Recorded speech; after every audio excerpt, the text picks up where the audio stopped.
Estamos en contacto desde el Reino Unido con Marta Cohen. Muy buenas noches, Marta. Hola, buenas noches. Gracias por atendernos, que sabemos que allí es mucho más tarde. Marta es una patóloga infantil, es conocida en el Hospital de Niños de Sheffield como la Sherlock Holmes, porque bueno, es una referente clave en descubrir las causas del síndrome de muerte súbita infantil. Y además nos ha estado explicando a los argentinos cómo funcionan las vacunas. Marta, queremos aprovechar tu mirada experta de científica y de médico, y además vinculada con la infancia, para saber, en principio, si la expectativa que tiene cifrada la Argentina en la salida de esta crisis en la vacuna, por ejemplo, de la Universidad de Oxford, es una expectativa demasiado grande que quizás pueda no cumplirse. Sí, puede no cumplirse. Es decir, es una luz de esperanza. Los resultados de la fase 2 indican que es posible que se despierte una inmunidad y que es una vacuna segura, que no despertó ninguna reacción seria, pero lo que nadie sabe todavía es si va a dar un mínimo de 6 meses de defensas. Es decir, que si esos 6 meses de defensa mínimos no se cumplen, quiere decir que el éxito de la vacuna, por lo menos la de Oxford, no se alcanzó. Y es un virus que, como ya saben, se puede reinfectar la gente, ya se ha visto. Claro. ¿Mm? Ahora, ese mínimo de 6 meses, ¿no podría plantearse otro razonamiento? Y lo pregunto desde el más absoluto desconocimiento, una vacuna que dé una inmunidad por menor cantidad de meses y después una nueva dosis que aumente la cantidad de meses posteriormente, y la suma total implicaría una inmunidad por 6 meses. Bueno, la vacuna, la fase 2, lo que mostró es que hay que dar 2 dosis con un espacio de unas 3 semanas más o menos. Entonces hay que dar una dosis, después a las 3 semanas otra dosis, y lo que se está esperando es si esas 2 dosis previenen la reinfección por 6 meses. ¿Por qué los 6 Es meses son decir, tan claves? bueno, porque es el mínimo que se postula en los objetivos del estudio, del estudio de la vacuna de Oxford, es decir, que sea eficaz, que sea segura y que dé una protección mínima de 6 meses.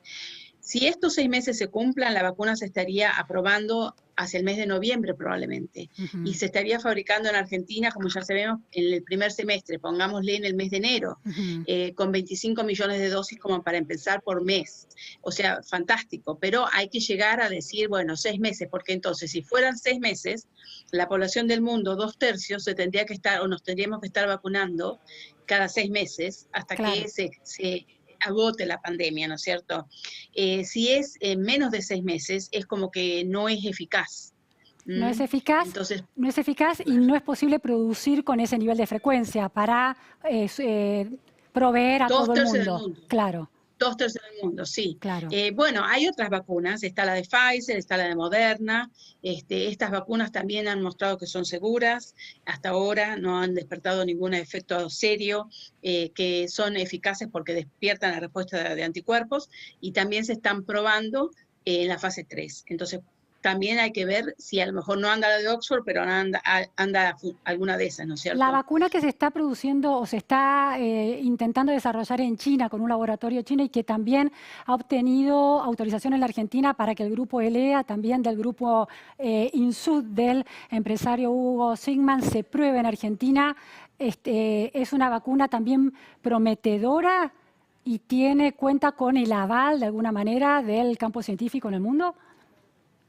Yo creo que no, porque la vacuna de Oxford, lo que yo te estoy contando, no es porque yo trabajo con la No, vacuna, no, no. sino porque yo lo leo en revistas de alto impacto como el Lancet, o la vacuna de Pfizer o la vacuna de Moderna u otras vacunas que se están produciendo, los científicos, el equipo de las vacunas van produciendo los resultados y Sí. publicándolos. Eso se evalúa por expertos del tema, y si está de acuerdo a la evidencia y es respetable, se aprueba, se publica. La vacuna rusa y la vacuna china no hay nada en la literatura. Es decir, se aprobaron porque el gobierno lo dictó, pero no quiero decir que no vayan a ser eficientes. Es un modelo diferente, es un modelo que existe como vacuna, que es con virus atenuados, puede ser que funcione, pero en la literatura no hay nada, por eso a mí no me da confianza. Claro. Marta, hay una discusión sobre los grados de inmunidad que debe alcanzar una población para que la enfermedad, la contagiosidad del virus disminuya. Y lo sacamos de la discusión sobre inmunidad de rebaño que tergiversó mucho el tema. ¿Cómo es esa discusión hoy con todo lo que se ha aprendido a lo largo de estos meses acerca de cómo está funcionando efectivamente en los países europeos que atravesaron ya picos, curvas alzas y bajas, cómo está funcionando esa inmunidad, por lo menos alcanzada en cierta parte de la población, para prever que la próxima tanda de contagios, llegado el invierno, no llegue hasta los picos anteriores? Bueno, ahí de vuelta no son buenas noticias, porque, por ejemplo, después de que pasó el pico en España, que fue un país muy afectado, el 6% de la población solamente tenía anticuerpos. Sí. Es decir, que como vos sabés, a los 2 meses, 3 meses los anticuerpos se pierden. Y como ahora ya está demostrado, tanto en Brasil como en Argentina, como en Hong Kong, han ocurrido las reinfecciones.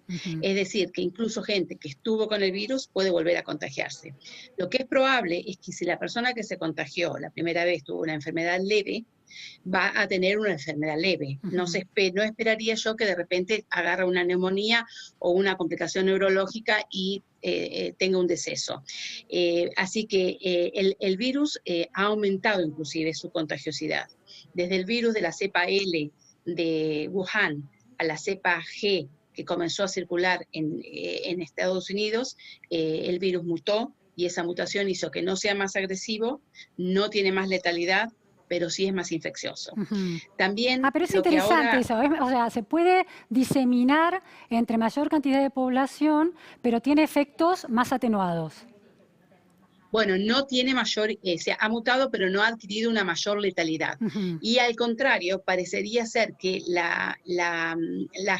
el porcentaje de gente que muere ahora es menos. Ahora, eso es porque el virus disminuyó su letalidad, es porque los médicos, el personal de salud sabe cómo tratar a esos enfermos, o es porque probablemente fallecieron muchos vulnerables y la gente que queda es más joven y no adquiere unos síntomas graves. Y yo creo que es una combinación de las tres cosas. Ahora, hay también publicaciones que indican que las poblaciones, por el contagio de otros coronavirus a lo largo de sus vidas, de los años, tienen una inmunidad cruzada. ¿Cuánto puede ayudar la inmunidad cruzada de otros coronavirus a resistir este ataque del coronavirus, de este particular coronavirus? No creo que, porque el coronavirus habitual que transcurre, y esto te lo digo como mi opinión porque no he leído ningún artículo específicamente para darte esta respuesta, pero sí, yo como patóloga que hago autopsias, tomo muestras siempre de microbiología y es muy común, y ha sido siempre muy común, que en las épocas de invierno vengan las muestras positivas con coronavirus de la estación. Sin embargo, el coronavirus de la estación, que es el que te produce el resfrío, es un virus que es muy diferente a este virus, que es el SARS-CoV-2, que es un virus que viene de los murciélagos y que tiene un 96,8% de estructura de la genética del murciélago. Y del murciélago, porque estos coronavirus son virus zoonóticos. Están en los gatos salvajes, están en los murciélagos, están en otros animales. Es decir, que no tiene la similitud genética con el coronavirus humano que teníamos hasta ahora de los resfríos, sino que es una similitud genética del 96,8% del murciélago. Y precisamente por eso lo hace altamente infeccioso y tiene esta letalidad mayor que la del coronavirus humano. Porque los murciélagos tienen muchas defensas contra los virus, y entonces los virus están muy preparados para esa especie, no para la humana. Marta, hay una gran discusión en Argentina acerca de si las escuelas pueden o no pueden abrir, que es un tema delicado y que contempla distintas posiciones contrarias, pero atendibles ambas. ¿Cómo es tu mirada como patóloga infantil dedicada a analizar el fallecimiento las causas de fallecimiento de niños y de adolescentes? Porque se está dando esa discusión también en Gran Bretaña y hay un estudio que indica que el contagio en las escuelas no es necesariamente tan alto. ¿Cuál es tu mirada sobre eso? Sí, tiene que ver con lo que vos decís. Al principio hay muchos mitos sobre todo esto. Al principio se decía que los niños eran las fuentes principales de la infección y había que recluirlos. Se suspendieron las escuelas. Ahora ya en la semana que viene comienzan las clases acá. ¿Cómo? Comienzan las clases con un distanciamiento. Los chicos van a usar barbijos en las escuelas y van a lo mejor los horarios del recreo no van a ser los mismos y van a estar distanciados dentro de la escuela con los bancos y demás. Un estudio que justamente salió publicado hace poco de una revista muy seria, que es el Archives of Disease of Childhood, de acá de Inglaterra, hizo un estudio de casos al principio de la pandemia y vieron que de más de 500.000 muestras de test para coronavirus había como 129.000 positivos. Y de esos 129.000 y tantos positivos, 1.1% eran niños. Ajá. Y de los 35.000 test que hicieron en niños, un 4,4% eran positivos. ¿Cuántos se murieron de esos chiquitos? Muy poquititos, porque los chicos pueden morirse de un síndrome que es un síndrome multisistémico inflamatorio, que comienza entre las 2 y las 4 semanas. Síndrome, ¿o no? Eso se llamaba antes, ahora se llama síndrome multisistémico inflamatorio, temporalmente asociado con el coronavirus. ¿Por qué? Porque se desarrolla entre 2 y 4 semanas después de que el niño tuvo la infección. Y es una respuesta inflamatoria tan aguda que el chiquito entra en shock. Y a veces se puede morir. Pero es muy rara y puede pasar. Pero además un estudio de Corea, que es uno de los países que mejor ha manejado la pandemia, estudiaron 115 casos en donde el primer caso de la familia había sido un niño. Sí. El primer índice, ¿no? Sí. El caso índice. Y vieron que la transmisión a la familia era baja. Entonces, esto me lleva a mí a concluir que volver a la escuela con las medidas de distanciamiento sería seguro, porque el riesgo de infección de los niños en la pandemia es de un 1,1%, ponele 2%, como muy exagerado. Ahora, dos preguntas finales, Marta, porque se han conocido casos de escuelas en Corea del Sur y también en Israel que han tenido que cerrar por brotes. ¿Cómo se explica en el marco de tu argumento esas dos situaciones? Bueno, brotes va a haber siempre. Y ese es el tema de que es muy importante que se hagan test constantemente.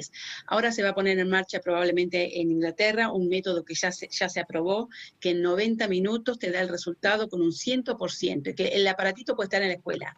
Entonces, la idea es testear a todos los chicos todas las semanas, 1 o 2 veces por semana. Si hay un caso positivo, se aísla el chico y se aísla la familia por 14 días, o los contactos. Si hay muchos casos positivos, se cierra la escuela. Eso sí va a seguir pasando. Pero de lo mismo va a pasar en un pub, como pasó acá, que hubo toda la gente que fue a un pub.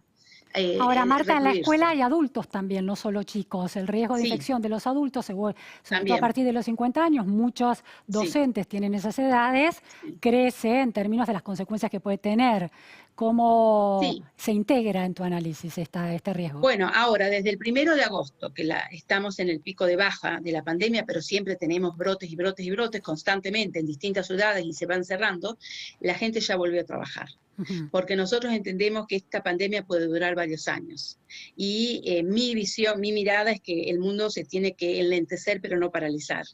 Y tenemos que aprender a convivir con el coronavirus de la mayor manera posible. Y la única manera que tenemos hasta que haya una vacuna es la supresión de la transmisión del virus con el distanciamiento social, con la higiene de manos constante y con el uso de barbijo, porque el barbijo ya está demostrado que protege la diseminación del virus en las gotitas de saliva. Y ultimísima pregunta, ¿distanciamiento social no es una cuarentena estricta? No, para nada. Es distanciamiento social, es la responsabilidad individual de cada uno de nosotros de mantener una distancia de 2 metros entre una persona y la otra, y si no, usar un barbijo, ¿no es cierto? Y no mezclar las familias, no hacer cosas ilegales para ir a otras fiestas o demás, no. Bien, muchísimas gracias Marta Cohen por estas precisiones, por alguien que está analizando muy agudamente y muy detalladamente cómo se desarrolla la pandemia del coronavirus en el mundo. Gracias. Muchas gracias. Placer.